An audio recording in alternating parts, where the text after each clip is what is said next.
Buenas noches a todos. Después de un pequeño paréntesis con motivo de las fiestas navideñas, volvemos a estar con todos ustedes aquí en Teatro Crítico, en Oviedo Televisión. Y bueno, algunos hemos empezado el año con un poco de catarro, pero otros estupendamente, como nuestros invitados, que pasamos a saludar ya para comenzar la tertulia. A mi izquierda, José Suárez Arias Cachero. Muy buenas noches. Buenas noches. ¿Qué tal? ¿Qué tal el principio de año? Bueno, yo espero que el 2009 no sea tan malo como lo pintan. Y realmente yo envié una felicitación navideña por email a todos mis amigos diciendo que en Asturias decimos que nunca llovió, que no escampara, ¿no? Entonces, a ver si es verdad. Estoy absolutamente convencido de que las cosas no van a ser fáciles, pero que tampoco nos podemos amargar y hay que salir adelante. Muy bien. Y a mi derecha, Luzana Tamargo. Buenas noches. ¿Todo bien? ¿El principio de año bien? Todo bien. Ya terminan por fin las fiestas. Por fin, ¿no? Ya nos ponemos en marcha para intentar eso, que ese año no sea tan... que no sea un año horrible como... Annus horribilis, ¿no? Y Gustavo, bueno, muy buenas noches. Pues nada, también muy bien. Estupendamente, ¿no? No, yo al ver 2009 este año me asusté. Y miren, el año que venía ya es 2010, ya es un décimo de siglo. O sea, parece que estamos entrando en el siglo XXI y ya llevamos 9 años. Parece mentira, ¿eh? La verdad Lo que rápido sí. que pasa el tiempo. Muy bien, bueno, pues perdonadme la voz, pero vamos a intentar hacer lo que se pueda. Quien no está tan bien, por desgracia, es la población de Gaza. Ya saben que acabó el año 2008, empezó el año 2009 con unos ataques importantes por parte de Israel. Quería preguntaros un poco vuestra opinión sobre ese tema. ¿Qué está pasando en Gaza? Porque los ataques están siendo durísimos, las imágenes que nos están llegando son realmente terribles. ¿Qué opináis al respecto, Luzana? Hombre, pues yo lo que opino sobre todo es que es muy difícil tener una posición definida y clara porque yo creo que la información que tenemos no es total, no es completa. Y además yo creo que también hay que tener un conocimiento histórico alto para poder tener una opinión definida. Pero, bueno, en principio a mí me parece que el pueblo, que los israelíes llevan sufriendo o llevan soportando pues eso, unos ataques constantes de los palestinos, aparte ataques... también creo que ellos intentan hacerlo de forma que mediáticamente resulten muy dañados los israelitas. O sea, instalan los lanzamisiles o los lanzan tal encima de una escuela de la ONU, con lo cual Israel se ve... O sea, si quiere eliminar el aparato que les está lanzando las bombas, tiene que disparar contra una escuela. Y además es que, bueno, no es exactamente en el caso este de la escuela, pero vamos, probablemente no la hayan vaciado de alumnos, porque... Y es como también están cayendo altos dirigentes de Hamas, pero en sus casas, con sus 8 hijos a su alrededor. Es que, bueno, no lo sé, yo creo que ellos son los primeros que saben que están en guerra y deberían de intentar evitar ese tipo de situaciones. No sé, hay familias españolas que cuando se van de vacaciones procuran no hacer el viaje todos juntos para que si pasa algo, bueno, no les pase a todos. Creo que es una cosa mínima de... Y aquí están haciendo lo contrario para poder luego vender esa imagen de la crueldad israelí, matando niños, matando familias enteras. Hombre, me parece que está muy mediatizado y que lo hacen un poco sí, desde luego buscando ese fin. Son durísimas, sí. Mucho niño. José, ¿qué opinas al respecto? El planteamiento que haces, creo que está una parte del problema. Dices, ¿qué os parecen los ataques o la situación en Gaza? No es solo Gaza, estamos hablando de un conflicto que afecta a Gaza y que afecta a Israel. Y no podemos olvidar que el ataque israelí a Gaza viene después de meses de miles de misiles lanzados desde posiciones en Gaza hacia los civiles israelíes, ¿no? Entonces, esa es una manera también como a veces el planteamiento mediático occidental condiciona el propio análisis de la noticia. Yo creo que estamos todos preocupados por lo interminable de este conflicto. Llevamos, al menos desde mediados del siglo XX, con las resoluciones famosas de la ONU del año 48 hasta hoy, y es eterno. O sea, cada vez que un presidente americano toma posesión, promete que va a trabajar por la paz, es lo que dijo Obama esta mañana o ayer, y luego acaba el mandato y sigue el problema, y es una preocupación que tenemos todos. Estamos todos preocupados por las víctimas, de todos los lados. Yo creo que cualquier persona de bien tiene que estar horrorizada ante una situación en la cual una parte importante de las víctimas son inocentes. Bueno, inocentes yo creo que son siempre todas las víctimas, ¿no? Esta diferenciación que se hace en el tema, pero vamos, son niños, son personas desamparadas, no son combatientes en términos estrictos.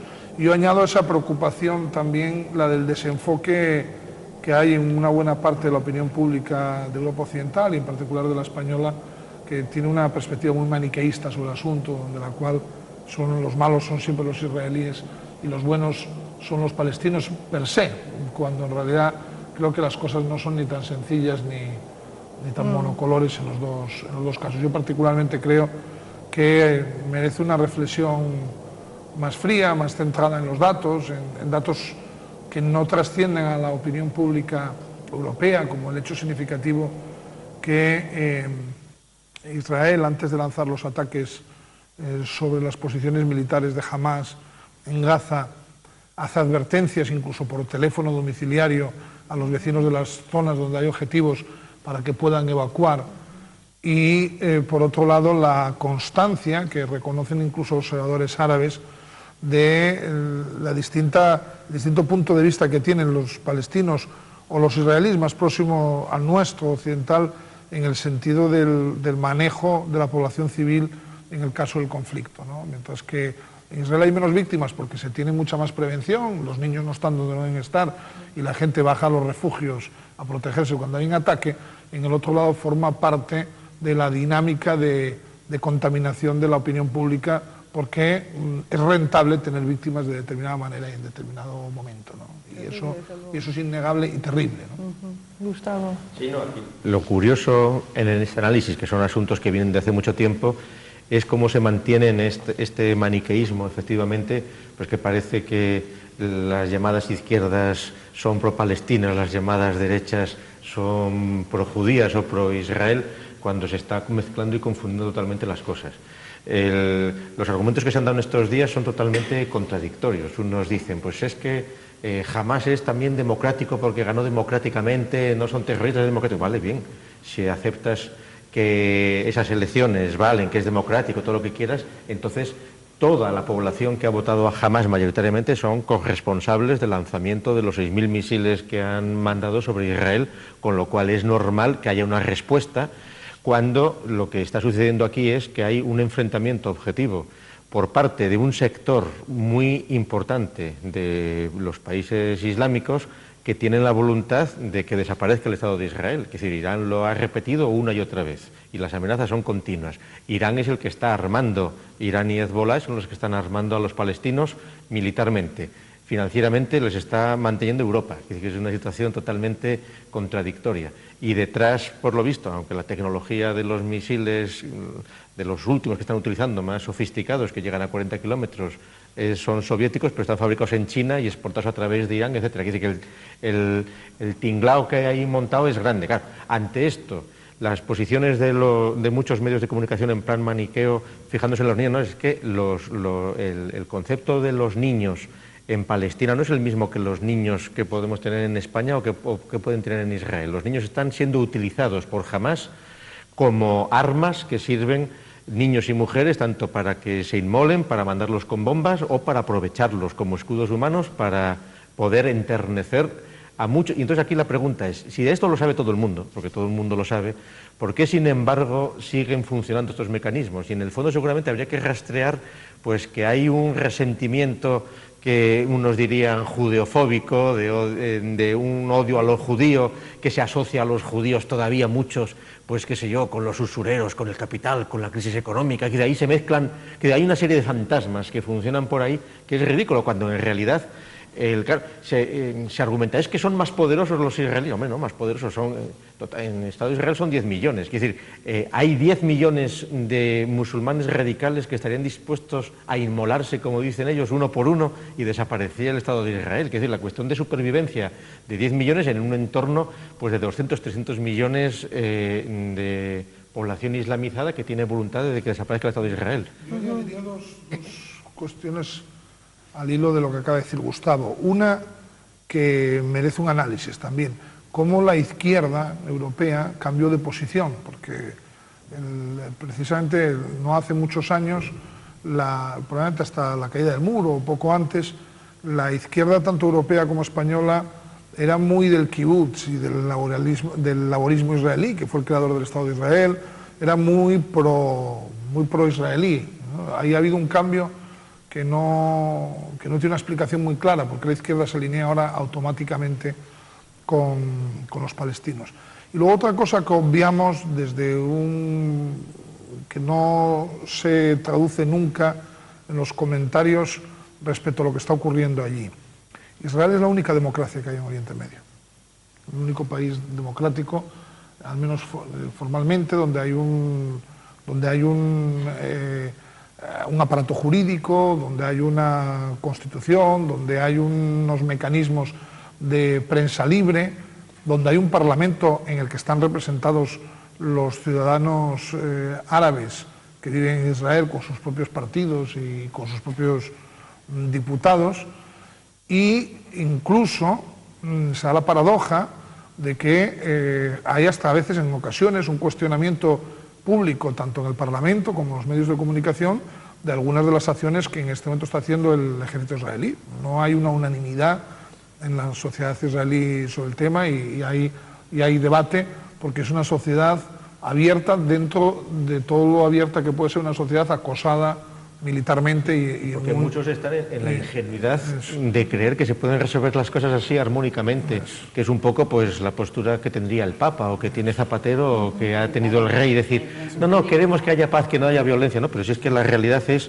que la hay y que además no se frena, no porque Israel no quiera, porque las contradicciones internas que tiene Israel efectivamente determinan eso.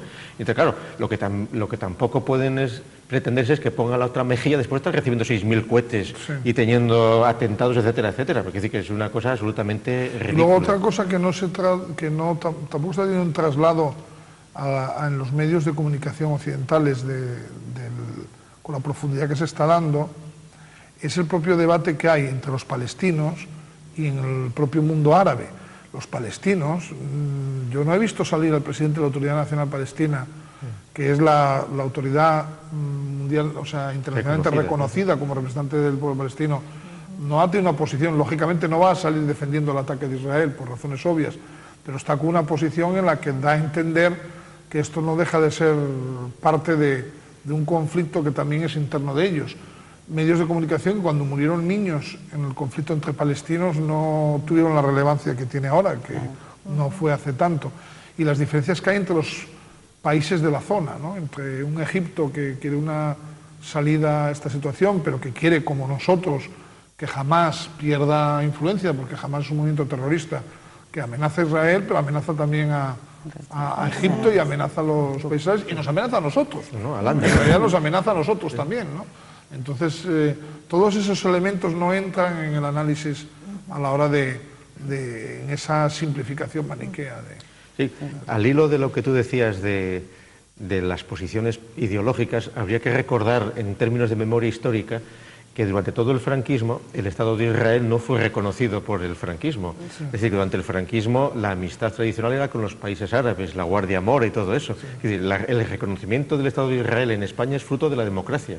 Entonces, ¿cómo se ha volcado absolutamente también esa posición? Es decir, que quienes por una parte reniegan del franquismo para todos son hoy día... Es que los movimientos judeomasónicos y comunistas y todo eso iba todo en el mismo paquete. Es que el franquismo sociológico tiene bastante que ver con el Partido Socialista. Y que enlaza con la judeofobia aquella, porque claro, de que los judíos son los que mataron a Cristo y aquellas cosas que los más fanáticos apologetas... Es increíble cómo levanta en Europa este tema pasiones. Vamos, la gente se enciende cuando habla de este tema, porque yo leía comentarios y tal, acusando a los judíos de nazis. Y la verdad, es muy fuerte porque fue hace nada el Holocausto. Y es muy fuerte que a un judío, que a los israelitas los acusen de nazismo. Lo cual quiere decir que está mucho más cerca lo que pasó en Alemania hace 50 años de lo que parece. Es decir, que seguramente la política de silencio absoluto que se hizo en Europa con respecto a lo que aquí, como si no hubiera pasado, ¿no? Claro, que ha sido muy cómodo decir, no, es que Hitler era un loco, hombre, no. Es decir, que Hitler, una sola persona, no es capaz de exterminar a 6 millones de mover personas, de tantos. mover a todo un país, de mover toda una guerra mundial, etcétera, etcétera. Es decir, ahí son cómplices todos los... Pero que es un poco lo que pasa con Hamás. No es que Hamás son unos terroristas, no, no. Y los que le apoyan, los que le votan y los que les dan cobijo, que está todo el mundo implicado. Trasladando el asunto es la complicidad objetiva que hay también por parte de muchos en el País Vasco han tolerado durante años lo que sucede con el terrorismo de ETA. Es muy cómodo también echar la culpa ahí a uno, a dos, ¿no? Entonces, en este asunto lo que es verdaderamente interesante de analizar es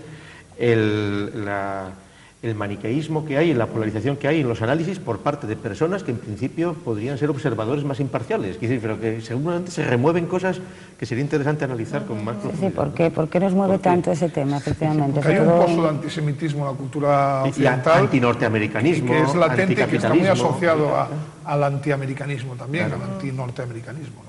Y la posición, un poco al hilo de lo que estáis comentando, la posición de la comunidad internacional en todo esto, porque ha salido, bueno, ha hablado Sarkozy, Zapatero, pero bueno, que realmente no hay intervención tampoco... Comparar Zapatero con Sarkozy en una posición No, bueno, es muy elogioso hacia nuestro presidente. Es decir, Zapatero tiene un papel absolutamente, vamos, anecdótico y bueno, pues lo que dijo es una zapaterada, ¿no? No tiene mayor importancia. Sarkozy está sobre el terreno tratando de... Sarkozy es Francia y es el eje de la Unión Europea y está sobre el terreno con Egipto tratando de resolver la papeleta. El otro no. Vamos a ver, son cosas... Yo creo que hay que poner en su sitio. Yo me encantaría, sí, me encantaría. Vamos, estoy segura que Zapatero estaría encantado de que su teoría de la alianza de civilizaciones fuese ahora la semilla para lograr la paz en Oriente Medio, pero va a ser que... Sí, la responsabilidad europea es grande porque Europa es principalmente quien está financiando a Palestina, a base de chorro de dinero. La política de Sarkozy con esa autodesignación como que sí, ya no es presidente de la Unión Europea, Sí, ya va por la libre, demuestra el caos de Europa. Demuestra que Europa es un bluff, es un camelo y que cada nación política hace la guerra por su cuenta. Y Francia, pues que hace 3 años todavía fue el primer país que hizo maniobras militares con la República Popular China, con mosqueo inmediato de Estados Unidos, que organizó unas maniobras con Corea del Sur, pues sigue haciendo su política imperial frustrada que tienen, es decir, que hace 200 años pues los franceses todavía estábamos quitándonos del medio, y Francia pues sus posiciones con Irak y con Irán, sus posiciones con los palestinos, con China, es decir, que son operaciones ya muy vidriosas donde efectivamente ahí se puede comentar de todo menos la ingenuidad de Zapatero, del rey o de quienes dicen no, yo lo que quiero es que haya paz, que todos vayan a su casa y que vivan contentos. Sí, pero es todo que el mundo es bueno. eso es imposible y con la que está viniendo, que decir que pues seguramente cada vez peor, porque claro, Hugo Chávez acaba de expulsar al embajador de Israel de Venezuela. Claro, pues, es decir, que son por la amistad que tiene con Irán, que, es decir, que se están provocando cosas que podrían ser anecdóticas o de chiste, claro, porque si eso lo juntas en un contexto de crisis global, de crisis energética, de los rusos cortando el gas a los otros, es decir, que poco a poco se va enmarañando un asunto que probablemente se desinfle y no pase nada, pero que en una de estas pues va a más, porque no hay que olvidar que hay un interés por parte de, no digo de todos, pero sí de un sector muy importante del Islam, pues de mantener la yihad y de aprovechar siempre lo que puedan, y no hay más que escuchar las amenazas. Yo suelo escuchar Radio Teherán y lo recomiendo porque tienen una emisión de 1 hora diaria en español. En español. Radio Teherán ¿En qué oyes Radio Teherán? Está asustando de tus capacidades. No, pero es que son esas cosas. Dices, ¿por qué Radio Teherán emite 1 hora diaria en español? ¿Y qué onda corta? Por internet. Se escucha por onda corta. Yo lo descubrí por onda corta. Pero luego vas a internet y te puedes descargar la semana entera por internet de todas las horas. Es impresionante, es decir, que es otra cosa. Que te das cuenta del peligro real que hay y además que no tienen ningún interés en que se oculte, es decir, que tienen propaganda en lengua española que se escucha en España y en Hispanoamérica, pero ¿por qué? Pues porque en Venezuela pues tienen muchos apoyos, etcétera, y así sucesivamente. Es decir, que no podemos solo quedarnos con el entorno local, sino que hay que ver un poco más cómo se están moviendo estas cosas. Que es interesante leer la prensa china y Radio Teherán. Al final de todo esto no lo veis, por lo que... No, porque... Por lo que comentáis, yo sin embargo, y esto lo pongo en el debe de los israelíes, ellos también utilizan la praxis de forma muy clara. Yo creo que esta ofensiva va a terminar en las horas previas a la toma de posesión de Obama como presidente. No van a complicarle Israel. Su supervivencia depende de una relación buena con los Estados Unidos. Obama no era su candidato en estas elecciones porque él tiene unas posiciones teóricamente más tibias respecto al conflicto que las que hubiera mantenido McCain, pero estoy seguro que precisamente esta ofensiva responde un poco también a un cálculo geopolítico de esas características, y las fechas son que les permite tener el problema más o menos liquidado, es decir, tener a Hamas contra las cuerdas justo a mediados de enero, que el día 20 toma posesión el nuevo presidente, y a partir de ahí pues tratar de reconducir la situación. Yo creo que habrá una tregua unilateral marcada por Israel en los días o las horas previas o inmediatamente posteriores a la toma de posesión de Obama, respondiendo a un gesto para buscar un entendimiento con la nueva administración. Devolviendo Gaza pues a la autoridad palestina políticamente correcta con la que se tiene de acuerdo. Reconocida internacionalmente. Además, creo que neutralizando a Hamas, en una palabra, ¿no? Que hay elecciones en Israel en febrero, por lo cual también dicen que están moviendo el voto que buscando popularidad, vaya, para la mejora en el resultado de las elecciones. Bueno, estaremos atentos en cualquier caso a lo que ocurra. Otro de los temas que quería que comentarais un poco, ya es mucho más cercano a nosotros, de ámbito local de hecho, son las manifestaciones que recogía antes de ayer, creo, la Nueva España de Gabino de Lorenzo, a propósito de la financiación local. Bueno, parece que me han sonado un poco raro las manifestaciones del alcalde de Oviedo, porque están muy cercanas a las opiniones, a los criterios de Zapatero a la hora de repartir el dinero entre las autonomías. ¿Qué os parece? Porque levanta mucha polémica. Las opiniones del alcalde de Oviedo están siempre muy cercanas a los intereses de Oviedo, fundamentalmente, ¿no? Yo creo que esa es una de las características de su manera de gestionar la ciudad y de entender lo que es la política municipal en Oviedo. Y lo dijo sin ningún tipo de tapujo. Su camiseta es la de Oviedo. Yo tengo la suerte y el privilegio de estar en el equipo de Gabino de Lorenzo y os puedo garantizar que es así. Entonces esas manifestaciones no tienen nada de extraño en ese sentido.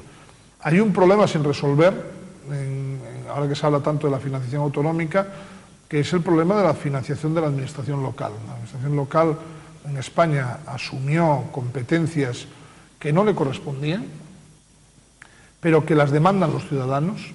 En una estimación no reciente, una estimación de hace unos años, sobre el impacto de esas políticas que asumimos en los ayuntamientos sin tener recursos para ello, en el caso de Oviedo se estimaba en torno a los 40 millones de euros, es decir, que hay unos 40 millones de euros de gasto que nosotros hacemos que se dedican a cosas que teóricamente no deberíamos de hacer nosotros, pero que las demandan los ciudadanos, las tiene que hacer alguien y las hacemos los ayuntamientos, como por ejemplo la política de promoción cultural, por decir una que es una concejalía que me compete, o algunas de tema de deportes, o sobre todo en política social, o en muchas más cuestiones de ese tipo.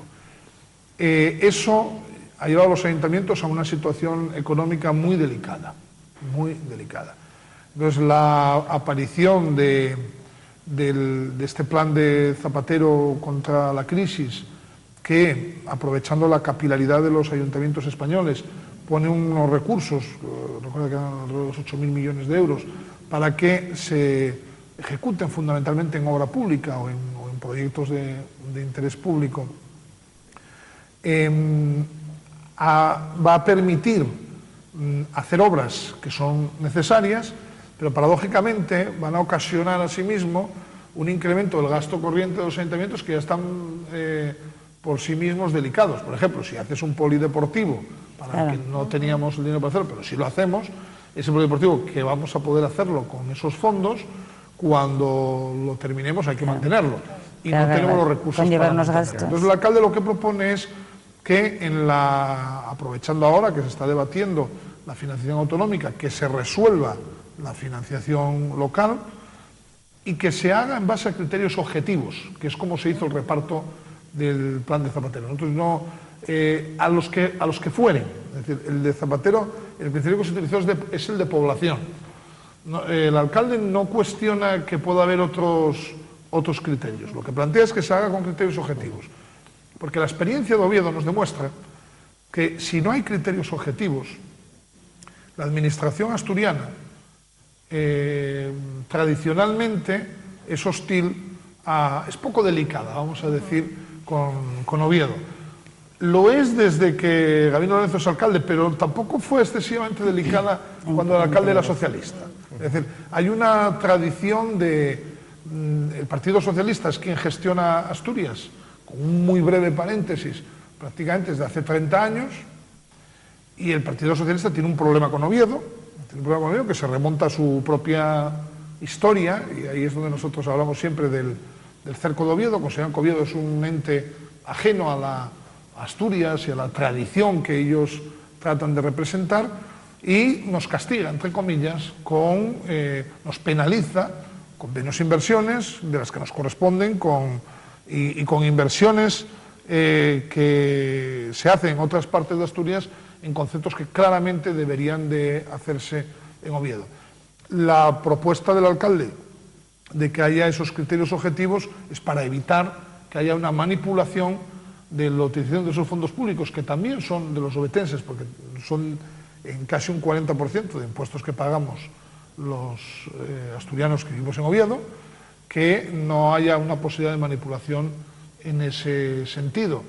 Y demuestra también la vitalidad política del alcalde, en el sentido que está poniendo encima de la mesa un debate que es real, y cómo respondieron los demás, que como están beneficiados de ese reparto asimétrico de los fondos que hay en Asturias, pues lógicamente no les conviene que haya esos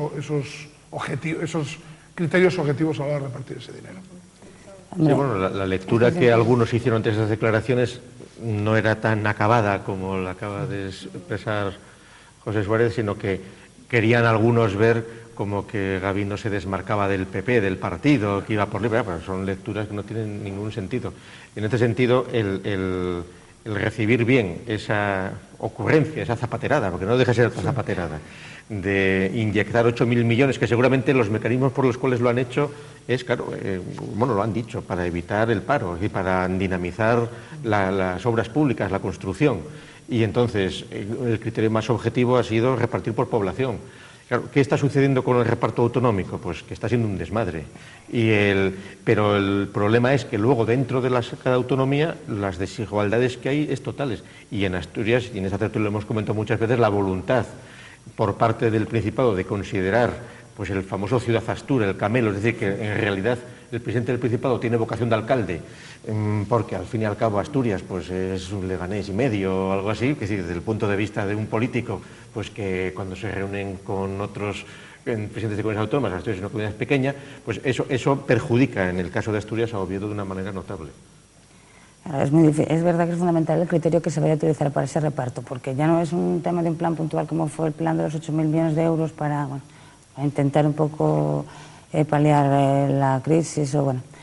Se trata de, yo me imagino, conseguir un sistema de financiación que sea duradero en el tiempo, que sea perdurable y que sea estable, y que tiene que tener algún criterio objetivo que sea negro sobre blanco, digamos, y que no pueda haber manipulable políticamente. Efectivamente. Lo que pasa, claro, ¿qué criterio sería el que habría que utilizar para que también, claro, porque lo que tenemos que buscar evidentemente es el equilibrio en el desarrollo, digamos, armónico de toda la región en bloque, y que no se desarrolle Oviedo Gijón Avilés solo. O sea, hay que intentar, yo creo que lo que tenemos que intentar es que haya un desarrollo armónico. Entonces, ¿cuál es el criterio que permita ese desarrollo armónico de toda la provincia? Que es lo mismo que sería aplicable a nivel nacional, o sea, que todas las comunidades autónomas se desarrollasen, y no que Cataluña, porque produce más, como va a tener el 52% del IRPF, va a tener muchos más fondos que Extremadura o que Asturias. Sí, claro, pero que una capital como es Oviedo, Hombre, pues, por supuesto, que te computen como inversión en Oviedo, pues un hospital que es de ámbito regional o cosas así, pues claro, son trampas absolutas, cuando tendría que ser todo lo contrario. Es decir, una capital, como es el caso de Madrid, pues tienen unos gastos por ser ciudades que son capitales, que tienen un montón de asuntos de representación de instituciones, etcétera, etcétera, el que no se les puede tratar igual pues que una aldea o que un pueblo, y por eso el reparto igualitario para las obras, digamos, ya es el mal menor, y tiene esa ventaja de repartir capilarmente pues tiene subvención. Tiene la ventaja de que no se puede discriminar a alguien porque no sea del Partido Socialista. Por eso, no, en ese sentido está claro que es un poco lo que ocurre en el caso del reparto de fondos del presupuesto del Principado en Asturias, ¿no? Y bueno, en Oviedo tenemos tantos y tantos ejemplos que necesitaríamos varios programas de teatro crítico para poder desarrollarlos, ¿no? Simplemente pues herencias históricas que tiene Oviedo, pues de orquestas, etcétera. Pero que hablábamos el otro día. Pero claro, porque son asuntos, pero que tiene que tenerlos. Y claro, ¿qué sucede? Que como aquí está operando también una dialéctica parecida a lo de los judíos y los moros, es decir, no, es que Oviedo es una ciudad burguesa, no sé qué, y nosotros somos muy guays proletarios. Industriales. Es que eso son dialécticas ya, pues eso, del 34, de cuando el cerco. Es que a ver cuándo superamos esa barrera y nos dedicamos a trabajar todos juntos. Con la memoria histórica está difícil superar esas cosas. Sí, está complicado. Bueno, los criterios que yo leí que comentaba Gabino Lorenzo están en población, recaudación y solidaridad, es decir, también repartir con aquellos ayuntamientos que tienen menos... El tema no es tanto los criterios que planteó el alcalde, primero planteó población y luego añadió los de recaudación y solidaridad, pero nuestra preocupación desde el equipo de gobierno de Oviedo está más que nada que sean objetivos. Es decir, a nosotros obviamente en un reparto en Asturias en el cual la población fuera un criterio, nosotros salíamos beneficiados porque no tenemos población dispersa, el concejo no es demasiado extenso y puede haber otros que puedan pensar de otra forma, ¿no? Pero nos conformaríamos con que hubiera criterios que fueran objetivos, es decir, que no pudiera haber una manipulación de la devolución de esos impuestos a los ciudadanos a través de los ayuntamientos en la cual hubiera un sesgo que esté marcado por la alineación o no con el color del gobierno que esté en ese momento en el Principado. Como 30 años de experiencia nos dicen que normalmente el color es el del Partido Socialista, que tiene esa obsesión patológica con lo que representa Oviedo, y eso hay un histórico de discriminación en el reparto de presupuestario hacia Oviedo por parte del gobierno Principado, que eso es fácilmente demostrable, ¿no? Ya hablamos en varias ocasiones de ese tema. Claro, Sí, porque aparte en cuanto se plantea eso, a lo mejor quizá que Oviedo, por ser capital y por su capitalidad, tiene quizá unas necesidades que no tiene, por ejemplo, Gijón, o que Gijón, por su puerto, y por tal, tiene unas necesidades que no tiene Oviedo, o sea, entonces ya no se plantea, ay, ¿y por qué? O sea, ya está el debate sobre la capitalidad de Oviedo. O sea, las últimas luego, ya es cuestión de que todo creo que son muy paradigmáticas. Por ejemplo, el gobierno asturiano no invierte en infraestructuras culturales en la ciudad. Es decir, no invierte en la reforma del Campo Amor, o no invierte en un nuevo coliseo, o no invierte en espacios para la realización de actividades culturales, como hacen otras partes de Asturias. Sí. Podemos hablar de la Laboral, o podemos hablar del proyecto del auditorio en Llanes de 24 millones de euros. Pero esa es la primera, es lo que llamo el primer muro del cerco. El segundo muro es que cuando esas infraestructuras se terminan, como es el caso de la Laboral, el gobierno asturiano saca la excusa de que la programación cultural la tiene que hacer en sus instalaciones para que la inversión en programación, que es una parte muy importante de las políticas culturales, tampoco llega a Oviedo. Porque como en Oviedo no se invirtió previamente en infraestructuras culturales, porque la ciudad las había hecho antes, entonces hay ese segundo muro del cerco en el cual tampoco nos llega el dinero de la programación cultural. Por ejemplo, en el año 2009, en el presupuesto del Principado, solamente para programación en la Laboral, en la parte escénica, hay 1.600.000 euros. Sí. Nosotros tenemos 0 euros en ayuda a programación musical o teatral o lo que fuere. Entonces, es que es demencial y eso es muy fácil de cuantificar y es muy evidente. Es tan evidente que no es una opinión que mantengamos desde el Partido Popular o desde el equipo de gobierno de la ciudad de Oviedo, es una opinión que mantiene una amplísima mayoría de la población ovetense con independencia de su ubicación ideológica, porque lo ven y lo perciben todos los días. No, no, sí, que es increíble, que es que ya este tema de las rencillas, o sea, simplemente porque existe un ayuntamiento de un color político diferente, no sé, yo estoy deseando, por favor, que lo superemos, que lo superemos una vez, pero es que me parece que es insuperable como el tema de israelitas. Los localismos de la etapa del franquismo y anteriores se han unido ahora la partitocracia y entonces ya la resultante es trágica. Es que es trágico, es que es eso, es que es trágico, no nos damos cuenta hasta qué punto es trágico. Bueno, esperamos que se solucione como todo.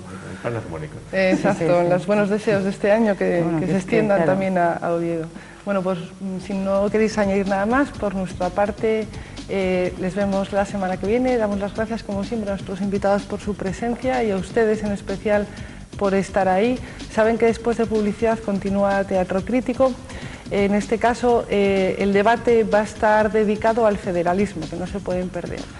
Nada más, muchas gracias y muy buenas noches.